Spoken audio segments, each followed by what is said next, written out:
अस्सलाम वालेकुम दोस्तों, मेरा नाम अदनान रऊफ़ राजपूत है। आपको खुशामदीद कहता हूँ। आज की हमारी नाकाबिले फ़रामोश कहानियों की फ़हरिस्त में एक और कहानी का इजाफ़ा होने जा रहा है और ये कहानी सुनने के बाद आप ख़ुद और अपने आसपास वालों को ये कहने पर मजबूर हो जाएंगे कि जिन चीज़ों से बड़े मना करते हैं उन चीज़ों में हाथ नहीं डालना चाहिए, क्योंकि कुछ राज ऐसे होते हैं उनको राज ही रहना चाहिए। ये कहानी भी एक बलूचिस्तान के गांव की है जो पहाड़ों और मैदानों के दरमियान घिरा हुआ था। लोग खुश थे, सर्दी का मौसम था, लेकिन यहाँ कुछ ज़्यादा ही धुंध होती थी। यासिर भी इन्हीं तमाम लोगों में शामिल था और अपने बाप के साथ भेड़े वगैरह चराता था। तो क्योंकि गांव देहात में ज़्यादातर लोगों का इसी किस्म का काम होता है। अच्छा, भेड़े चराते हुए उसको अक्सर औकात जो है ना, रास्ते में एक मकान नज़र आता था।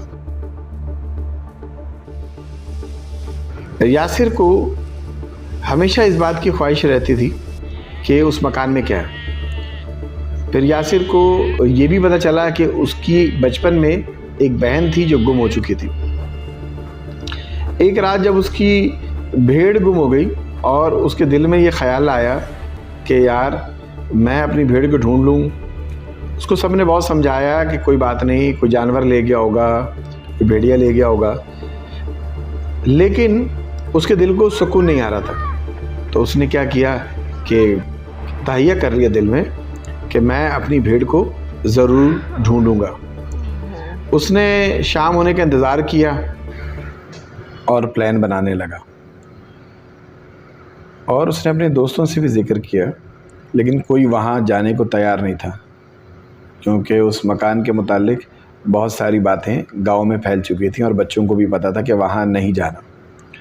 खैर वो सोचता रहा, बिलाखिर वो उस मकान की तरफ चल दिया और सबसे आंखें बचाकर वो उस मकान की तरफ आ गया। धुंध की वजह से वैसे ही अंधेरा रहता था, सर्दियों में शामें जल्दी हो जाती थी, रास्ता भी कुछ ख़ास नहीं था। इसने बड़ी हिम्मत करके वहाँ दरवाज़ा खटकाया, जैसे किसी के घर में जाने से पहले पूछते हैं।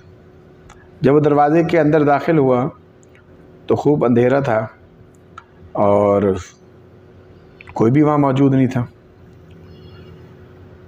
अब ये चलता रहा और अपनी भेड़ को आवाज़ देता रहा। चाँद पूरे अरूज पे था, क्योंकि जब 14वीं के चाँद होता है तो ये ताकतें जो है ना बड़ी अपने अरूज पे होती हैं। फिर उसने महसूस किया कि एक तरफ से रोशनी आ रही है और वो उस रोशनी की तरफ बढ़ने लगा।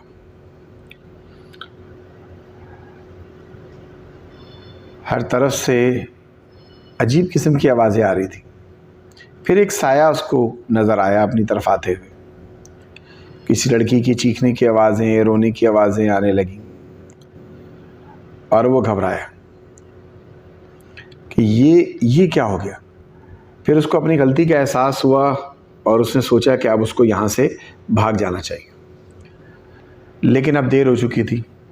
उस आया उसकी तरफ बढ़ने लगा। पूरा गांव खामोश था, सब सो रहे थे, किसी को पता ही नहीं कि यासिर साहब गए किधर। बहरहाल वो वहाँ से दौड़ता हुआ, भागता हुआ बिलाखिर किसी तरीके से घर वापस आने की तरफ पहुँचा। घर में सब ढूंढ रहे थे, उसके बारे में बातचीत कर रहे थे, लेकिन वो खामोश बैठा हुआ था।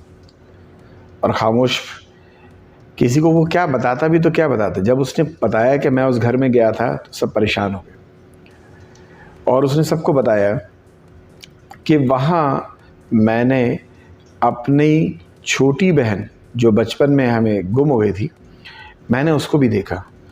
ये बातें सुनकर बड़ों ने कहा कि हाँ, ये बात तो सही है कि वो बचपन में गुम हो गई थी और उसी मकान की तरफ गई थी। सब सोच में पड़ गए कि अब क्या किया जाए। लेकिन इस दौरान हुआ ये कि उसको, बच्चे को बुखार चढ़ना शुरू हुआ, यासिर को बुखार चढ़ना शुरू हुआ और सब ने कहा कि अब कोशिश करें कि ये कोई भी बच्चा उस घर की तरफ ना जाए। लेकिन यासिर ने फिर एक बार फिर कोशिश की। अब उसको अपनी बहन की तलाश थी और वो जाना चाहता था। जब वो वहाँ पहुँचा तो धुंध के बादल उसी तरह छाए हुए थे और रात होने वाली थी। और जब उसने जाकर वो वहाँ जाकर देखा कि उसकी बहन एक चिराग लिए वहाँ पर खड़ी थी और इसको आवाज़ दे रही थी। ये अपनी बहन की तरफ दौड़ा तो वो जो दरवाज़ा था, उस दरवाज़े को क्रॉस करते साथ ही इसको अंदाज़ा हुआ कि ये किसी और दुनिया में आ गया। उसने जल्दी से वापस पलटना चाहा, लेकिन वो किसी तौर पर पलट नहीं सका, क्योंकि अब वो दरवाज़ा बंद हो चुका था। क्योंकि जैसे सब कहते थे कि हाँ, इस मकान के अंदर जाने का रास्ता है और कोई और नई दुनिया में जाने का रास्ता है, लेकिन वापसी का रास्ता नहीं। बाद में उस पुरस्कार मकान में दिन में सब लोग उस बच्चे को ढूंढते रहे, अपने माजी को कोसते रहे। जैसे उनकी छोटी बच्ची चली गई थी, अब आज वो यासिर को भी खो बैठे। यासिर को गांव वालों ने बहुत ढूंढा, लेकिन वो अगर कहीं होता तो मिलता, क्योंकि यासिर तो दूसरी दुनिया में जा चुका था, जहाँ से जाने के बाद कोई वापस नहीं आता। तो इस कहानी से हमें ये सबक मिलता है कि कुछ राज ऐसे होते हैं, कुछ मकान ऐसे होते हैं, ना हमें उनका मजाक उड़ाना चाहिए और ना जाकर अपनी बहादुरी का मुजाहरा करना चाहिए। हो सके तो किसी के साथ ये स्टोरी शेयर कीजिएगा, क्योंकि उन लोगों ने तो अपने दोनों बच्चे गंवा दिए, लेकिन हो सकता है कि आपके किसी को बताने से किसी की जान बच जाए। अपना और अपने आसपास वालों का ख्याल रखिएगा। अदनान रऊफ़ राजपूत को इजाज़त दीजिए और सोशल डायरी से नाकाबिले फ़रामोश में मज़ीद कहानियाँ सुनने के लिए हमारे चैनल को सब्सक्राइब कीजिए, लाइक कीजिए, शेयर कीजिए।